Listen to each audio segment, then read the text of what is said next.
ज्ञान नमो ताहि जाते भय अरिहंतादि महान करि मंगल करि हो महान ग्रंथ करन को काज जाते मिले समाज सब पावे निज पद राज। 142 पृष्ठ पर हम कल आए थे।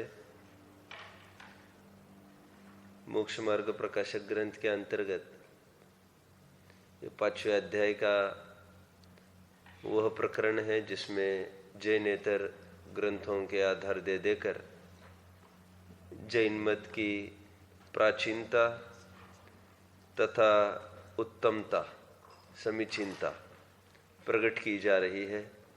देखिए, मनुस्मृति का आधार यहाँ से दे रहे हैं।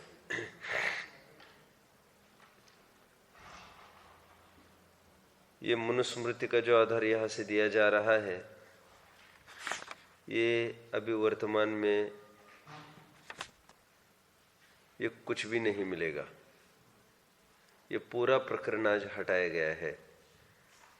यह प्रकरण तथा जो ऋग्वेद का प्रकरण हम पढ़ने वाले हैं अभी नीचे इसी पेज पर, ये दोनों प्रकरण आज हटाए गए हैं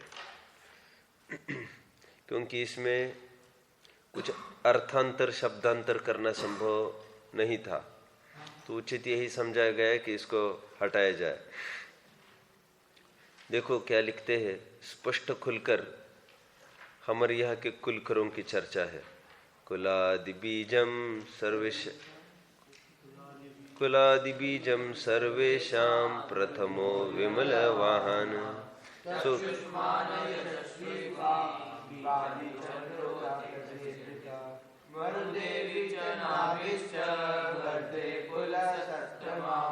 अष्टमो मरुदेव्यां तु नाभेजति उरक्रम दर्शयन् वर्तम वीराणां सुरासुर नमस्कृत नीति तृतय कर्तायो योगादौ प्रथमो जिनो।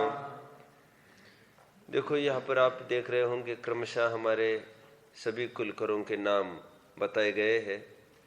पहले 6 कुलकरों के नाम जरूर नहीं है, इसको बताने वाले श्लोक कहीं होंगे, ये नहीं कह सकते हम। देखिए, विमल वाहन ये 7वें कुलकर हुए हमारे यहाँ, जिनकी विशेषता ये थी कि लोगों को ये इच्छा उत्पन्न होने लग गई कि हम असवारी करें, हम घूमे फिरे, तो वे दौड़ते विमल वाहन नामक कुलकर के पास गए।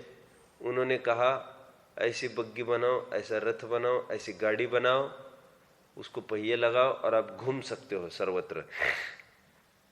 विमल वाहन। फिर चक्षुष्मान, चक्षुष्मान नाम के भी एक कुलकर हुए, जिसमें अभी तक ये होता आ रहा था कि माँ बाप का वियोग और उनके संतान का उत्पाद समय, ये दोनों समय एक ही होता था, इसलिए उनके सामने उनको कभी संतानें अपनी दिखती ही नहीं थी।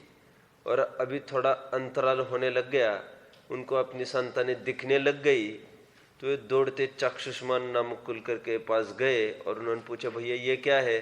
तो उनका डरिए मत, ये आपकी संतान है, अभी ये थोड़े काल के लिए आपको इनको देखना पड़ेगा, और ये कोई शत्रु नहीं है, इनसे हमें कोई खतरा नहीं है, ये अपने हैं।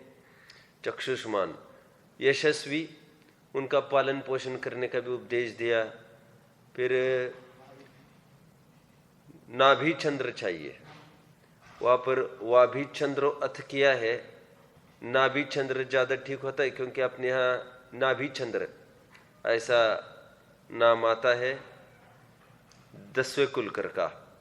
और फिर प्रसेनजीत सीधा 13वें कुलकर है, 11वें और 12वें कुलकर चंद्राब और मुरदेव, इसका उल्लेख इस छंद में नहीं है। तो जो भी कुछ होगा हम कुछ नहीं बोल सकते अभी।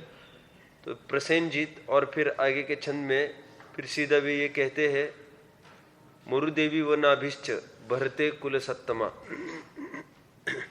इन दोनों के निमित्त से अष्टमो मरुदेव्याम तु नाभे जति उरक्रम, फिर इनके निमित्त से 14वें कुलकर की उत्पत्ति हुई।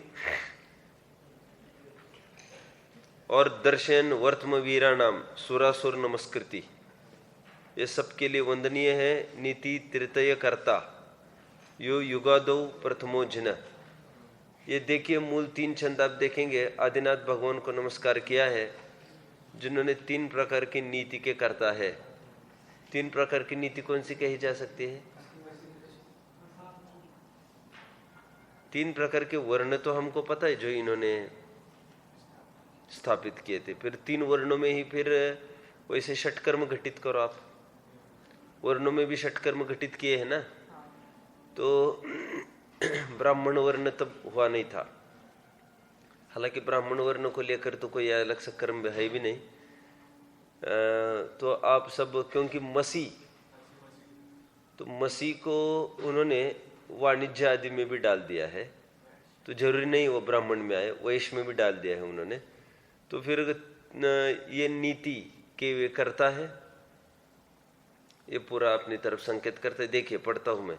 यह विमल वाहन अधिक मनु कहे, सो जैन में कुलकरों के नाम कहे है। और यह प्रथम जिन युग के आदि में मार्ग का दर्शक तथा सुरासुर द्वारा पूजित कहा, सो इसी प्रकार है। सो जैन मत युग के आदि ही से है, और प्रमाणभूत कैसे न कहे। ये प्रकरण आज पूरा हट गया है, मैंने बोल दिया आपको पहले ही, आए नहीं थे बच्चे इसलिए मैंने फिर से रिपीट किया। अभी आगामी जो प्रकरण ऋग्वेद का आएगा, अभी ऋग्वेद का प्रकरण भी पूर्णतः उन्होंने हटा दिया है, जिसमें जैन मत की सिद्धि होती है। देखिए क्या मंत्र पढ़ता हूं मैं यहां से। ओम त्रैलोक्य प्रतिष्ठितान चतुर्विंशति तीर्थंकरान ऋषभाद्यान वर्धमानांतान सिद्धान शरणम प्रपद्ये। ये कितनी खुलकर बात आ रही है, और कितना खुलकर चाहिए। इनकी शरण में मैं जाता हूं। प्रपद्ये मतलब प्रव्रजामी, जैसे ये प्रपद्य होता है। कहा गया, हाँ, ओम पवित्र नग्न मुपविस प्रसामह महे येषाम, ऐसे नग्नम येषाम जातम येषाम वीरम सुवीर इत्यादि, यथा यजुर्वेद में ऐसा कहा है। ये ऋग्वेद का हुआ, अभी यजुर्वेद का आधार दे रहे हैं। ओम नमो अर्हतो ऋषभाय, ओम ऋषभ पवित्रम, ये पूरा आप पढ़ेंगे मंत्र। इसमें कई जगह और कई तीर्थंकरों के आप नाम मिलेंगे। तीसरी लाइन में देखो आप सुपार्श्वमिंद्र लिखा है, दूसरी लाइन में ऋषभम, और ऊपर यज्ञेशु नग्नम। आप अंडरलाइन करते चलो चाहे तो। तीसरी लाइन में देखो तद वर्धमान, पुरु मतलब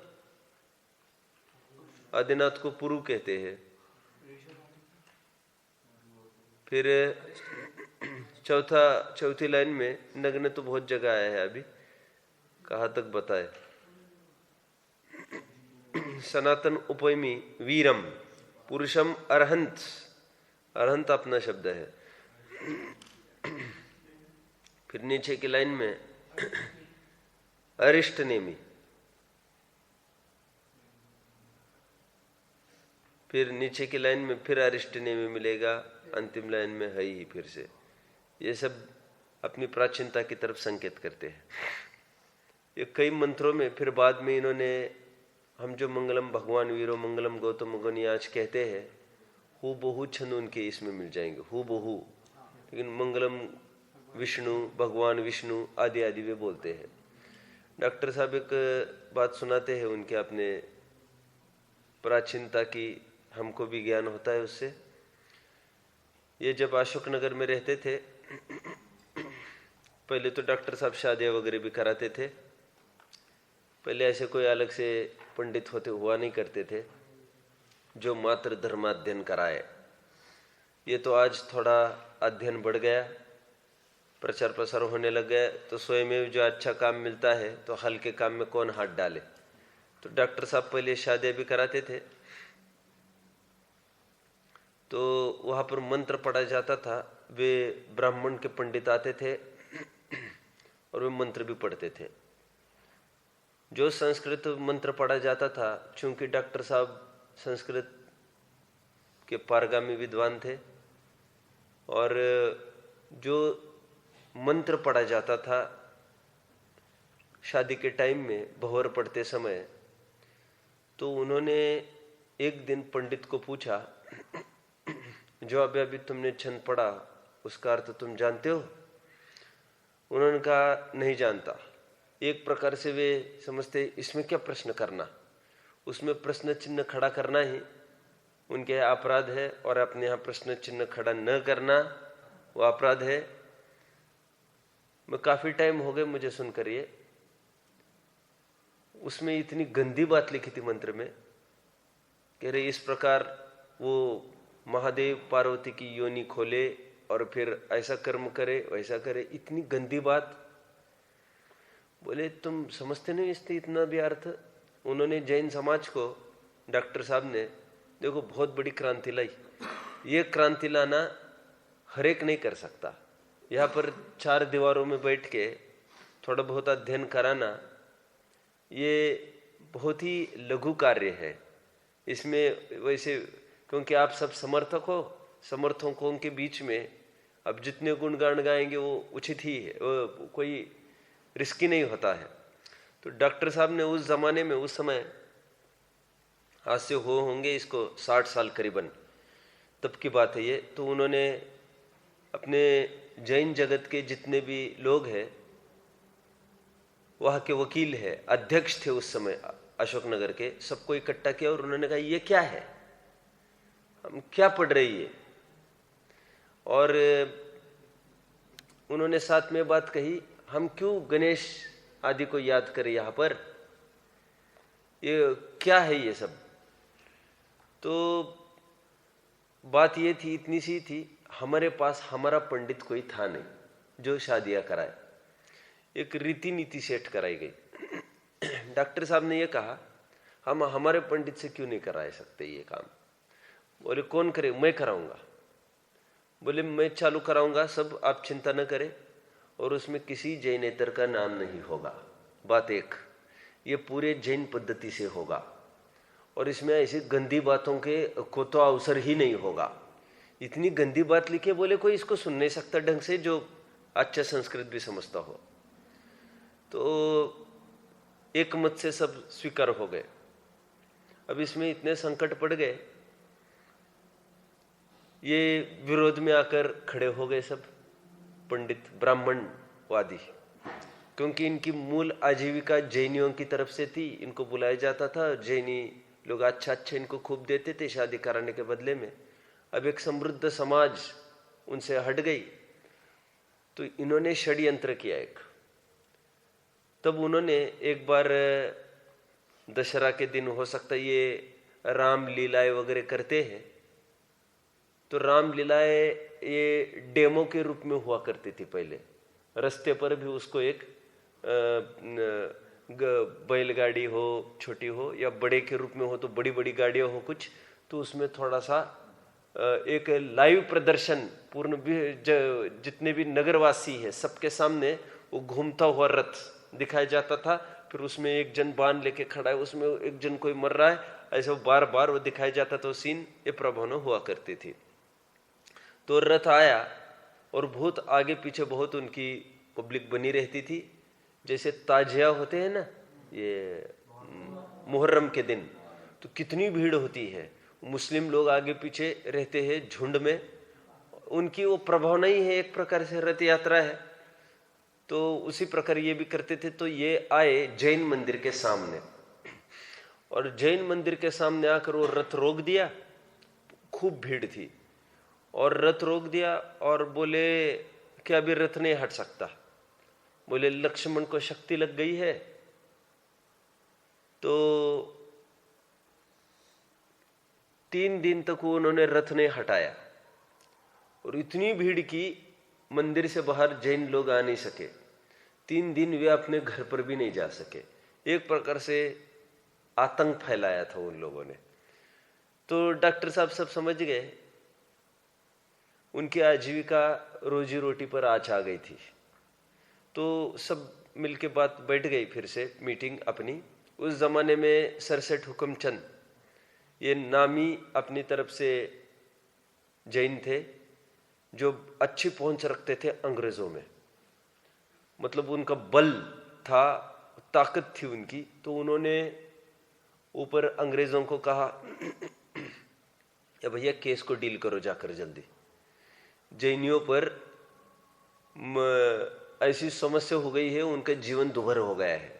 मंदिर के लोग घर पर नहीं जा पा रहे, उनके खान पान की व्यवस्था कैसे, लेटरिन बाथरूम क्या होगा क्या नहीं, क्या होता होगा।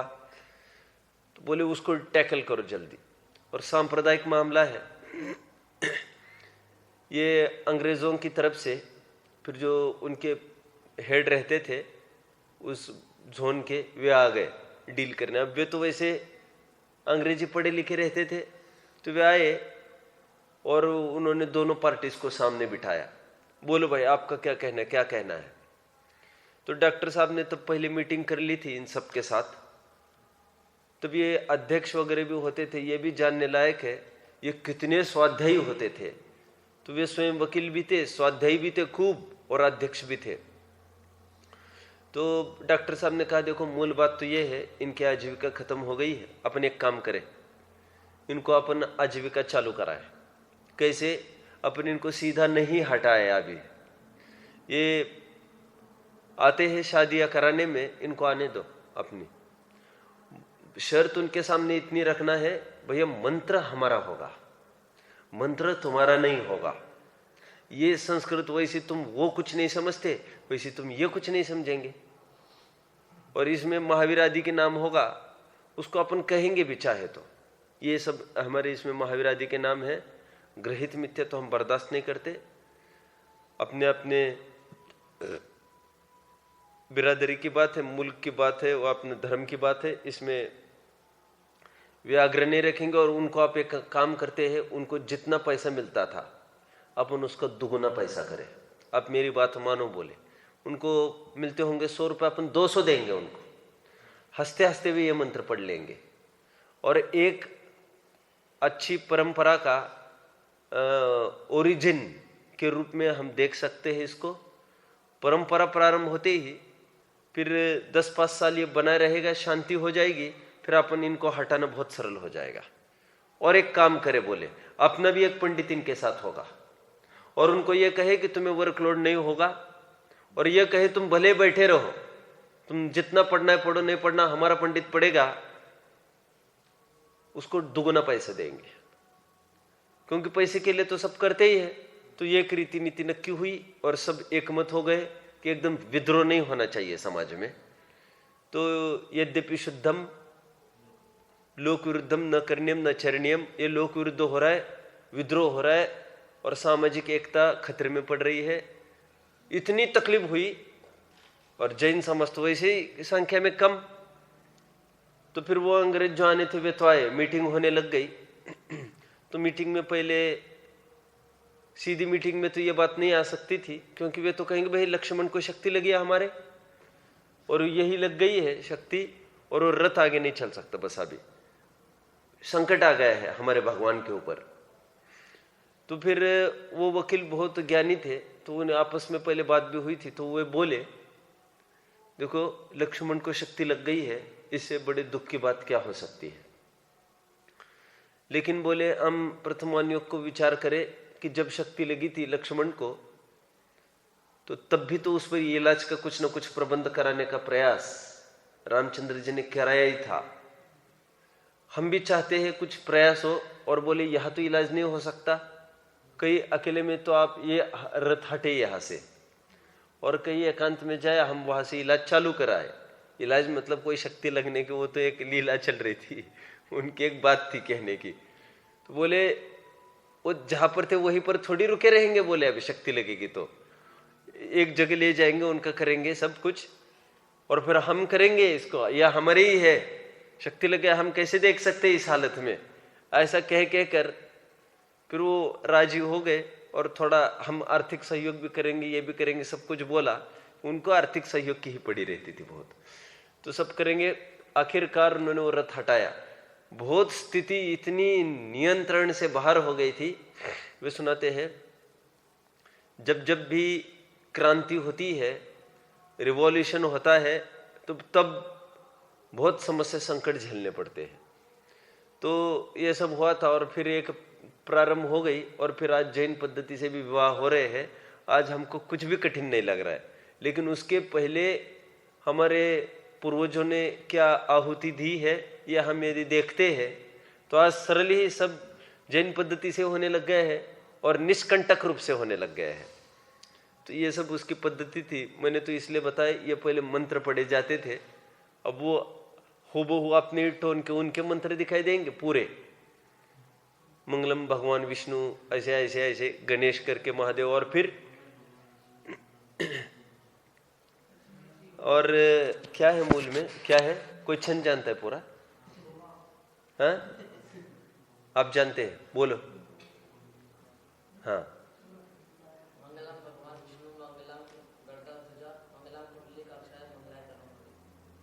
आपको कैसे पता ये? अच्छा, तो ऐसे बोला जाता है। मुझे तो अभी क्या कहना था, एक उनके यहाँ विष्णु सहस्त्र नाम का भी एक ग्रंथ है। उसमें उन्होंने विष्णु के अनेक अनेक पर्यायवाची नामों में जिनो अरहत बुद्ध विष्णुषु ऐसे भी एक जगह लिखा मिलता है। तो अभी उन्होंने भी विष्णु के एक नाम में जैन कर दिया, अपन ने भी जिनेंद्र भगवान के नाम पर उनके सब भगवान के नाम यहाँ ला दिए। तो सामने वाले को लगता है भाई सब एक ही है, कुछ ही नहीं है इसमें नवीनता। तो ये सामायिक परिस्थितियों को लेकर बहुत प्रभावित होता रहता है, लेखन साहित्य भी बहुत प्रभावित होता रहता है। चलिए, तो ये मंत्रों की मैंने थोड़ी सी बोल दी, ये ऐसा होता रहा। ये आगे बढ़ते हैं, मैं कुछ विशेष बात भी बताना चाहता हूँ। पहले 2 पेजेस हम पढ़ ले अच्छे से। देखिए पेज नंबर 143 पर, सो यह जैन तीर्थंकरों के जो नाम है उनके पूजन आदि कहे, तथा यह भाषित हुआ कि इनके पीछे वेद रचना हुई है, इनके बाद वेद रचना हुई है, यह भाषित हो रहा है, कह रहे। इस प्रकार अन्य मत के ग्रंथों की, क्यों वेद में स्वाहा स्वाहा आहुति होती है ना, ये स्वाहा स्वाहा ये वेद की बातें आई और वेद में उद्धृत किया, ये तीर्थंकरों को, मतलब तीर्थंकरों की और प्राचीनता सिद्ध हो गई, ये कहना चाहते हुए। इस प्रकार अन्य मत के ग्रंथों की साक्षी से भी जिन मत की उत्तमता मतलब समीचीनता, अंडरलाइन करेंगे उत्तमता को, और प्राचीनता को भी अंडरलाइन करें। ये मुद्दे को पूरा कर रहे यहाँ पर। दृढ़ हुई पुष्ट की हमने, तथा जिन मत को देखने से वे मत कल्पित ही भाषित होते हैं, इसलिए जो अपने हित का इच्छुक हो वो पक्षपात छोड़कर सच्चे जैन धर्म को अंगीकार करो।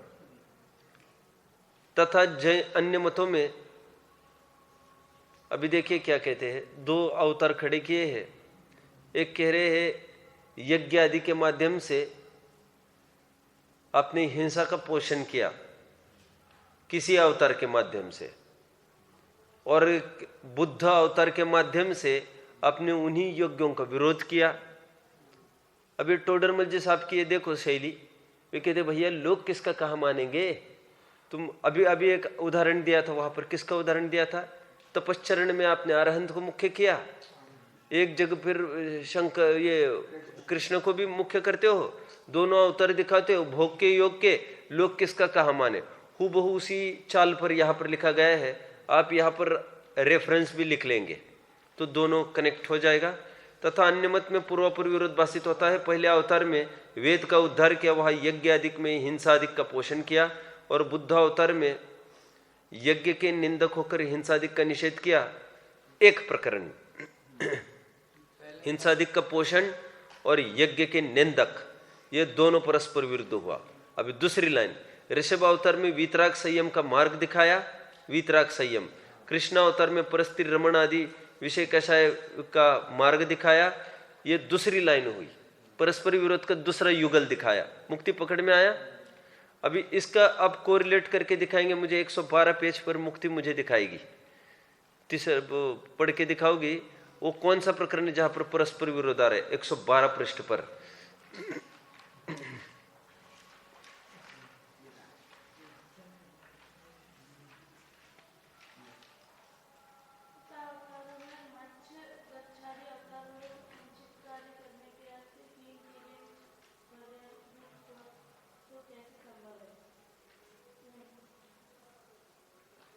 पढ़िए पढ़िए, मिलेगा।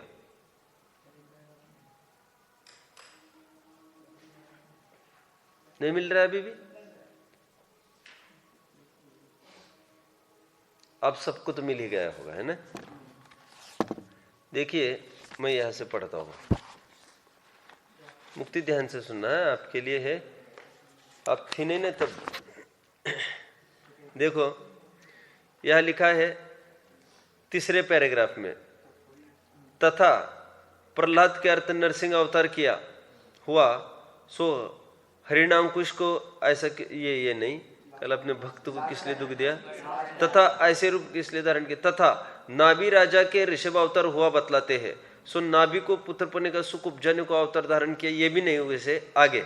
घोर तपश्चरण किस लिए किया, उनको तो कुछ साध्य था ही नहीं, कहेगा कि जगत को दिखलाने के लिए किया। तब कोई अवतार तो तपश्चरण दिखाए, कोई अवतार भोगादिक दिखाए, वह जगत किसको भला जानेगा।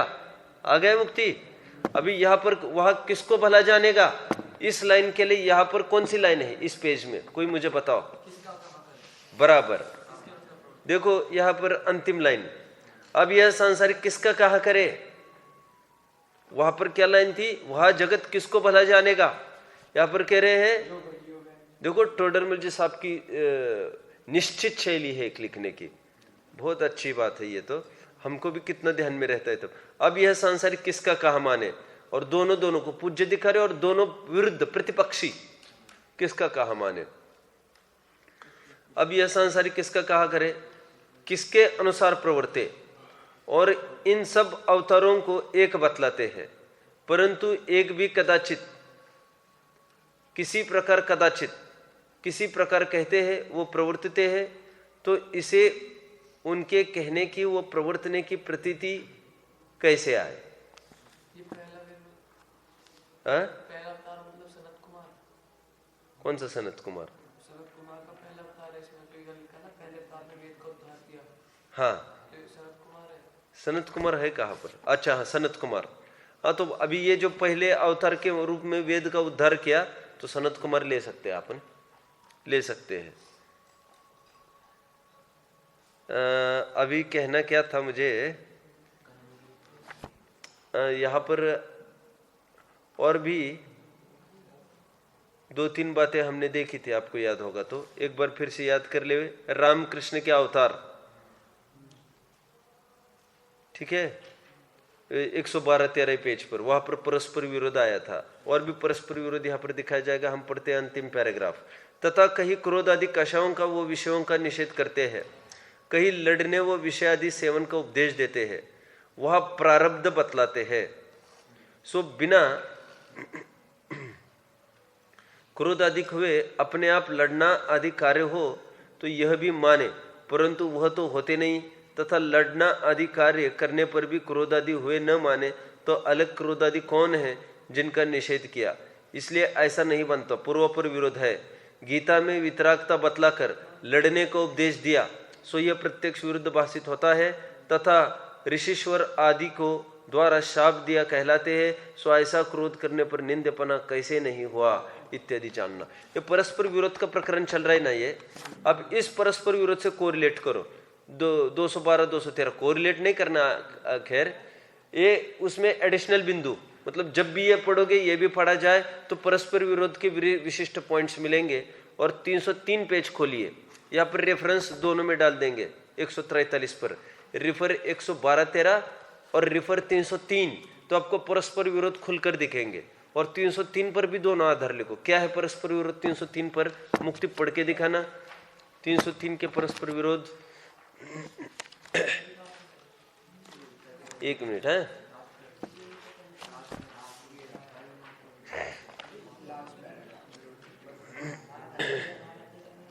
तीन 303 पेज पर भी कुछ परस्पर विरोध है। वह परस्पर विरोध क्या है? यह पूरा अंतिम पैराग्राफ। तथा अन्य मत में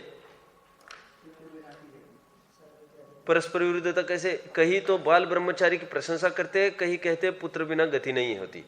परस्पर विरोध हुआ। आगे तथा जैसे मुख में वीर्य गिरने से मछली का पुत्र हुआ और इस काल में होता नहीं, ये तो ठीक है, अनुमान से भी नहीं मिलता। यह सर्वज्ञ आदि मूल माने सो कैसे भूलेंगे और विरुद्ध कथन मानने में। हाँ बस ये हो गया। ये परस्पर विरोध का एक उदाहरण तो ये हो गया। फिर 144 का भी आपने पढ़ा होगा, वहां पर भी परस्पर विरोध दिखाने का प्रयास किया है। 303 के क्या है सेकंड पैराग्राफ में? और अन्य मत में ईश्वर को साक्षीभूत वीतराग भी कहते हैं और उसी के द्वारा किए गए काम क्रोध आदि भाव निरूपित करते हैं। तो एक आत्मा कोई वीतराग मतलब काम क्रोध आदि भाव कैसे संभव है? हाँ ठीक है, ये भी। चलिए भैया, आइए अपने प्रकरण में। अब हम करते हैं पूरा इसको। पहले तथा, अभी खुलकर वही बात आ रही है। तथा अपुत्र से गतिर नास्ति, ऐसा भी कहते हैं। आ गया? वहां पर नोट किया है कि अपन ने पहले कर दिया है। तो 303 का यहाँ पर आधार अभी याद कर लेना। अपुत्र से गतिर नास्ति जो अभी हमने पढ़ा, ऐसे भी कहते हैं। और भारत में ऐसा भी कहा है। भारत मतलब पहले महाभारत तो था नहीं, तो भारत ग्रंथ इसलिए लिखा है यहाँ पर। बाद में महाभारत उसको एडिशनल हो गया वो। अनेकानि सहस्त्राणि कुमार ब्रह्मचारिणाम दिवम गतानि राजेंद्र अकृत्वा कुल संततिम। ब्रह्मचर्य की महिमा यहाँ पर कहकर दिवंगतानि, वो देवगति को प्राप्त होता है।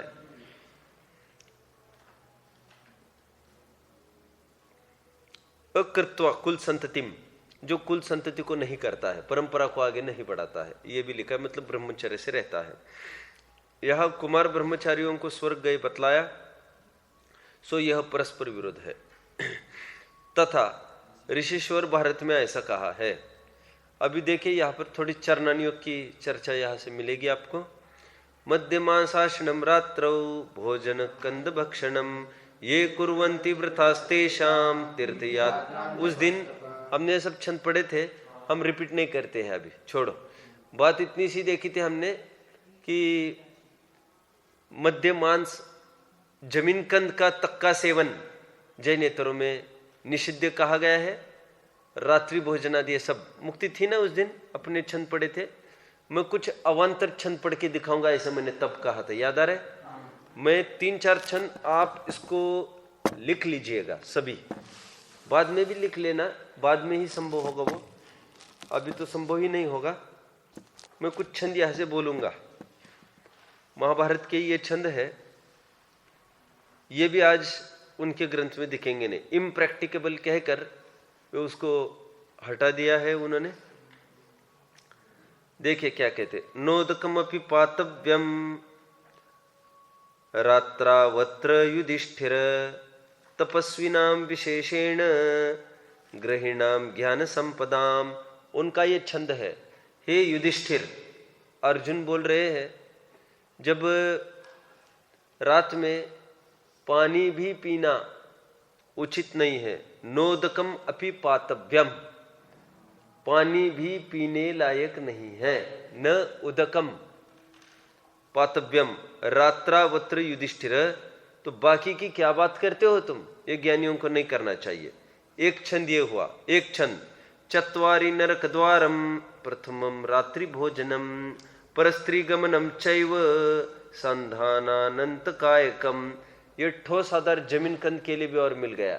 ये नरक के 4 द्वार बताते हैं वे, एक तो परस्त्री सेवन, एक तो संधान, आचार का तक बोल दिया। आचार का सेवन करना बहुत ठोस आधार है ये अपने लिए, आचार का सेवन करना अमर्यादित। उसको भी वे नरक का द्वार बताते हैं। और फिर परस्त्री सेवन तो बता ही रहे हैं, फिर अनंत कायिक, ये 4 नरक के द्वार हैं। ये बाद में इसका रिकॉर्ड कर लेना, मुक्ति, ये बहुत हेल्पफुल है। और ये रात्रौ सर्वादाहार वर्जयन्ति सुमेधस तेषां पक्षोपवासस्य फलं मासेन जायते। जो 1 महीने के लिए रात्रि भोजन नहीं करता है उसको 15 दिन के उपवास का फल लगता है। ये जैन नेत्रों में बात आई है महाभारत में।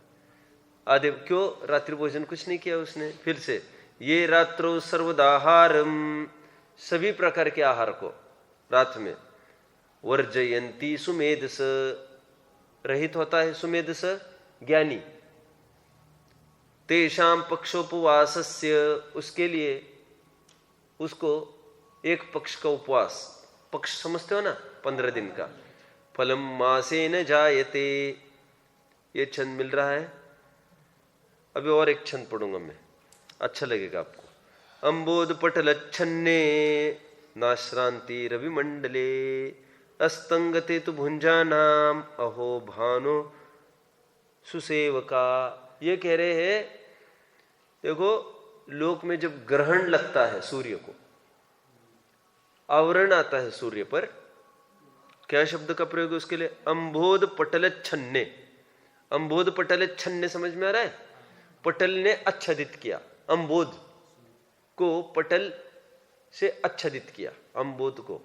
अंबोध मतलब बादल, बादल, ठीक है। अंबोध का अर्थ बादल कैसे हो गया? उद, पानी, पानी का समूह है ना उसमें, इसलिए अंबोध कहते हैं उसको। अंबोध पटल छन्ने नाश्रांति रविमंडले, कह रहे थोड़ा सा तुम ग्रहण लग जाए तो तुम लोग रात में खाते नहीं हो, ऐसा हमने सुना है। या पर ये कह रहे हैं अस्तंगते तु भुंजानाम अहो भानु सुसेवक, तुम कैसे सुसेवक हो भानु के? कह रहे जब अस्त हो गया तब तो खाते रहते हो, थोड़ा ग्रहण लगा इसमें तुम मना करते हो, और अभी अस्त ही हो गया, खत्म ही हो गया, तो तुमको रात्रि भोजन तो और नहीं करना चाहिए था। समझ में आ रहा है? प्यारा छंद है। अंबोध पटल छन्ने नाश्रांति रवि मंडले अस्तंगते तो भुंजानाम, अस्त होने के बाद तो भोजन करता है। अहो भानु सुख सेवक, तो कैसा भानु का सुसेवक है? आगे देखो, मृते, ये बहुत अन्य अन्य ग्रंथों के आधार है, ये मैंने ग्रंथ आधार लिखे नहीं है, ये आप यहाँ का लेख पढ़ते हैं। यदि रात्रि भोजन संबंधी पहला लेख दिया है, इसकी फोटोकॉपी होनी चाहिए आपके पास। ये एट ए ग्लांस आपको कहीं नहीं मिलेगा। ये जो लेख है कटारिया जी का रात्रि भोजन पर, उन्होंने उसमें कम से कम 25-30 आधार दिए हैं, 30 जैनेतरों के रात्रि भोजन कैसे निषिद्ध बताया गया है उनके यहाँ। फिर एट ए ग्लांस कहीं नहीं मिलना वो, ये मैं उसी में से पढ़ के दिखा रहा हूँ। मैं तो बहुत कम पढ़ के दिखा रहा हूँ, संभव नहीं, वो प्रकरण नहीं है। अभी रात्रि भोजन त्याग प्रतिमा चलेगी मेरी 11 प्रतिमाओं वालों को, तो उसमें मैं ये पूरा लेने वाला हूँ रात्रि भोजन संबंध में। देखिए क्या कह रहे, मृते स्वजन मात्रेपि सुतकम जायते किल अस्तंगते दीवानाथे भोजनम क्रियते कथम। कह रहे अपना स्वकीय कोई मर जाए तो तुम लोग तो सुतक पालते हो, कुछ खाते नहीं हो, पीते नहीं हो, स्नान नहीं करते हो।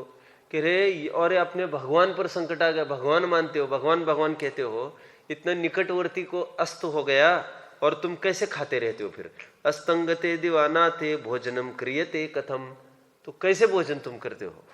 बहुत अजैनियों के बहुत आदर दे देकर उन्होंने सिद्ध किया है। मतलब पहले ये मान्यता थी सर्वत्र, तो बाद में इम्प्रैक्टिकल जानकर वो हट गए हैं एक एक चीजें। अब तो कोई उसको पढ़ता ही नहीं होगा, उसको स्ट्रेस ही मत दो। अपने यहाँ होता है ना, जैसे अध्यात्म पढ़ो और दूर रखो इनको बाकी के अनुयोगों से, तो लोगों को पता भी नहीं रहता किस में क्या होता है और किस में क्या होता है। उसके क्या बात करते हो, क्या बात करते हो, उनको कोई सुनाने वाला ही नहीं ना। उसी प्रकार उन लोगों में जो पंडा लोग हैं उनके, वे लोग इस पर स्ट्रेस ही नहीं देते होंगे, क्योंकि न लोगों में प्रैक्टिकल है वो चीज। तुम अपना अपना काम करो, ऐसा लगता होगा।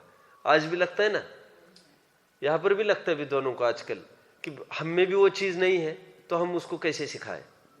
एक बात और फिर कभी कभी ये लगता है हम में तो नहीं है वो चीज, लेकिन सिखाने के लिए ऐसी पब्लिक ने हमारे कहो तो प्रवचन ही बंद हो जाए।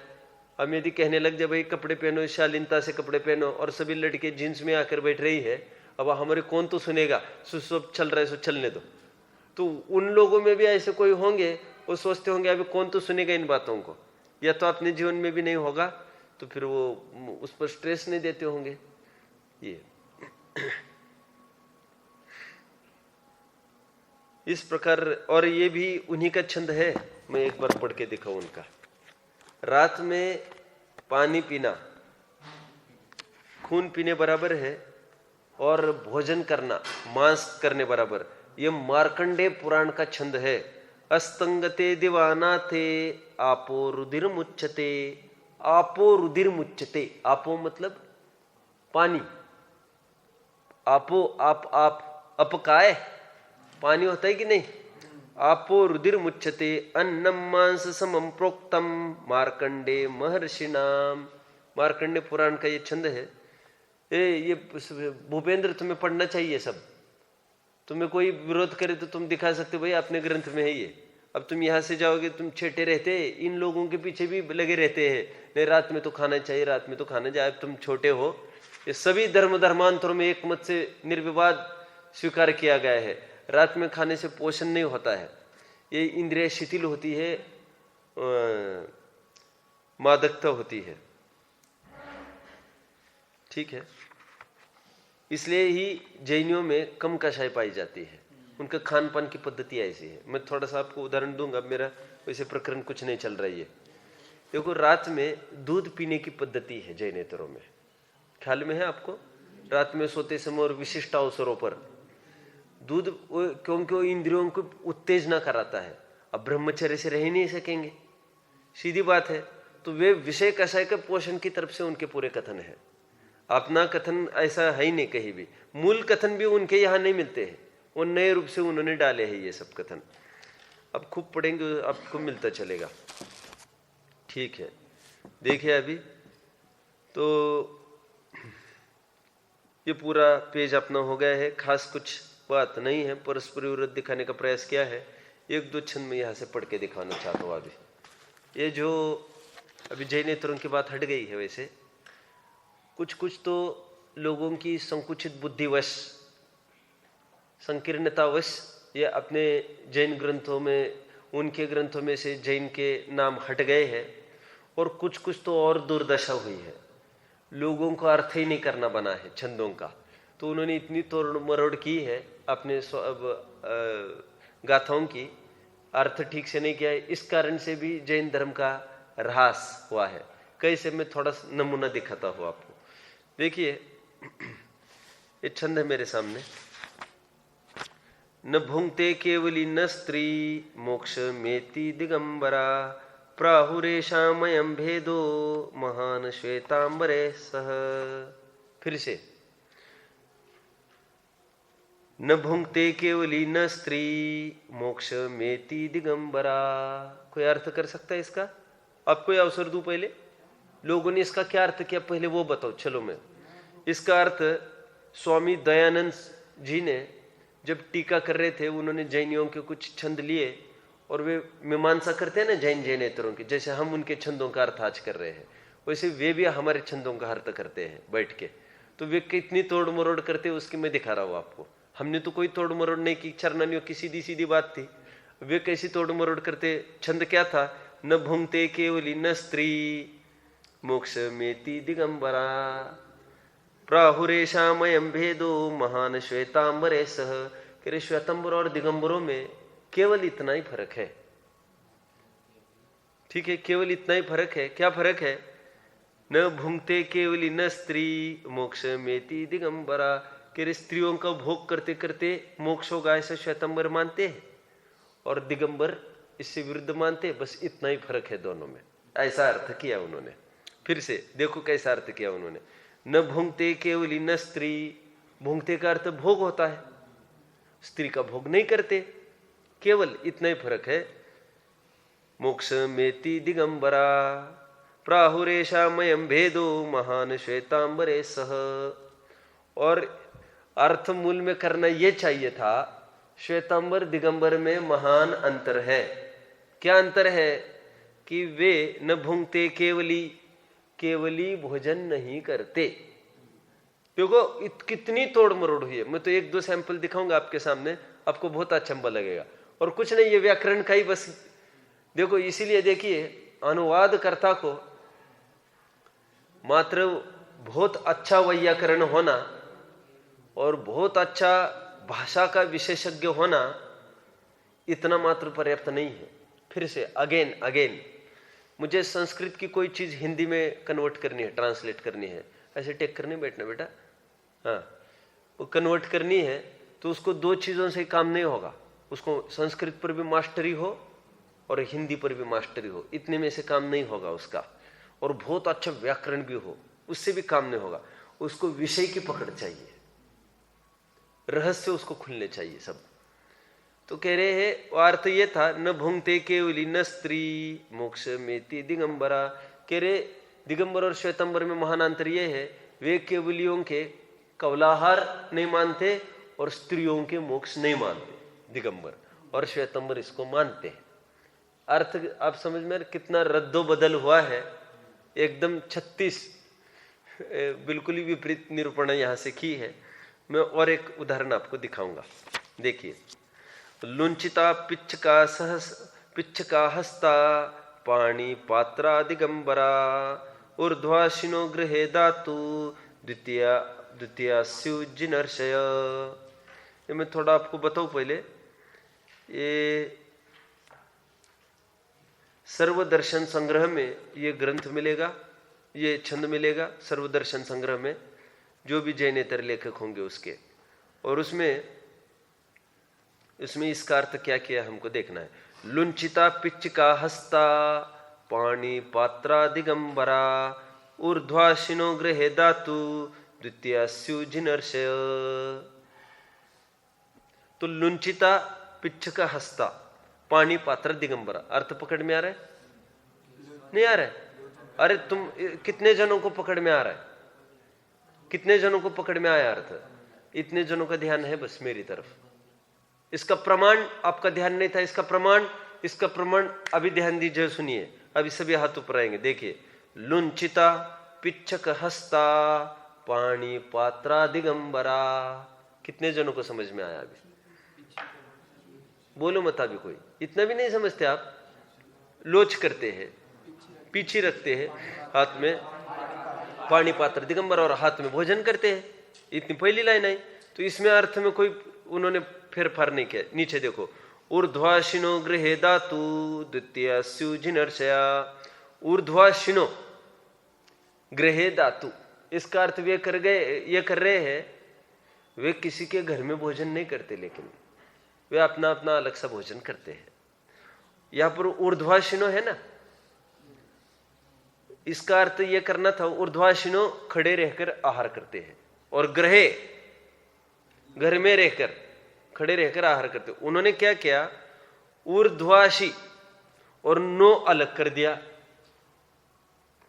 नो धातु, नो ग्रहे धातु। अब नो यहां का वहां लग गया, घर में नहीं खाते। और ऊर्ध्वाशी उठ गए हैं उनका घर में खाना, वे घर में नहीं खाते उनके। मतलब ये गोचरी की पद्धति श्वेतंबर की, घर में नहीं खाते, बस वो वहां खाएंगे लेकिन हाथ में खाएंगे ले लेकर, फिर चम्मच वगैरह से नहीं खाएंगे, ऐसा कुछ अर्थ करते होंगे। एक जगह अर्थ क्या है, अंतिम एक दो तीन वर्ड है बस। अष्टादश दोषा न यस्य च। क्या शब्द था, क्या लाइन थी वो? अष्टादश दोषा न यस्य च। ये किसके बारे में बात होगी? अरिहंतों के की। अस्य यस्य मतलब इनके, जिनके। अष्टादश दोषा न यस्य च, जिनके अष्टादश दोष नहीं है। उन्होंने कितनी क्या किया फर्क देखो। न यस्य था ना, उनको उन्होंने नयस्य किया है, नयस्य। अब न उसमें चला गया, उन्होंने लाइन क्या की, अष्टादश दोषा नयस्य, नए के 18 दोष है। बिल्कुल फर्क ही खत्म ही हो गया ना खेल। ऐसा थोड़े थोड़े दिखाए हैं, और भी अपन खूब पढ़ेंगे यहाँ वहाँ, तो किस प्रकार तोड़ मरोड़ हुई है आप उसको समझ सकेंगे। नो यहाँ का यहाँ हुआ, वहाँ का यहाँ हुआ, तो बहुत फर्क पड़ता है।